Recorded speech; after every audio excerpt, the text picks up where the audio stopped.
बोरगाव येथील मंदिरात चोरी करणाऱ्या चोरट्यास डांबून चोप, एकास अटक तर एक जण फरार. सदलगा पोलीस स्टेशनमध्ये गुन्ह्याची नोंद.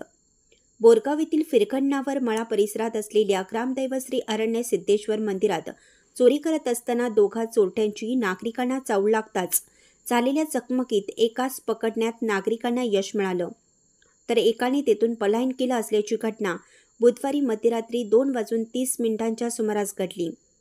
पोलिसांनी अल्ताफ शहनशाह पांगिरे वय वर्ष 24 यास अटक केली आहे, तर दुसरा साथीदार तौफिक मोमीन वय वर्ष 26 यांनी तेथून पलायन केलं आहे. घटनास्थळावरून मिळालेली अधिक माहिती अशी की संशयित आरोपी अल्ताफ शहनशाह पांगिरे हा आपला आत्तेभाऊ तौफिक मोमीन याच्यासह बुधवारी मध्यरात्री 2:30 सुमारास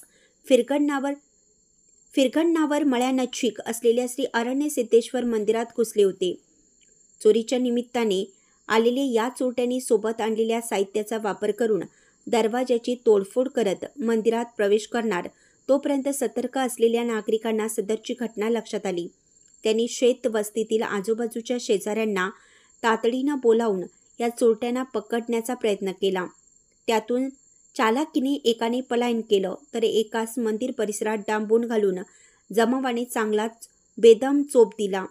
त्यामुळे भयभीत झालेल्या या चोरट्यांनी गुन्ह्याची सर्व कबुली दिल्याने शेवटी सकाळी त्यास पोलिसांच्या ताब्यात दिले. बोरगाव नगरीचे आराध्यदैवत श्री कोडी सिद्धराय या मंदिरात एकंदर 2 वेळा चोरी झाली होती, मात्र चोरीचा तपास लागलेला नाही. ही बातमी ताजी असताना काल रात्री फिरखंडावर मळ्यातील मंदिर फोडण्याचा प्रयत्न झाला. यावेळी सदर संशयित चोरट्यांवर यापूर्वीचेही चोरीचे गुन्हे असल्याचेही घटनास्थळावरून बोललं जात होतं. त्यामुळे या चोरट्यांची कसून चौकशी होऊन परिसरात गेल्या काही दिवसांमध्ये झालेल्या चोरीचाही उलगडा पोलिसांनी करावा, अशी मागणी नागरिकांनी केली जात आहे.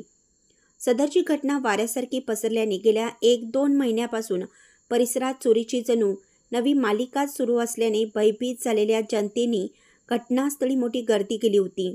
या चोर नराधमांना कठोर शासन झालंच पाहिजे, अशी मागणी शेवटी उपस्थितांनी केली.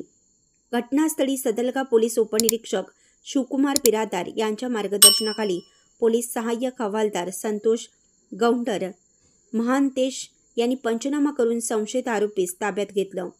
इंडियाचा आवाज न्यूजसाठी बोरगावहून अजित कांबळे.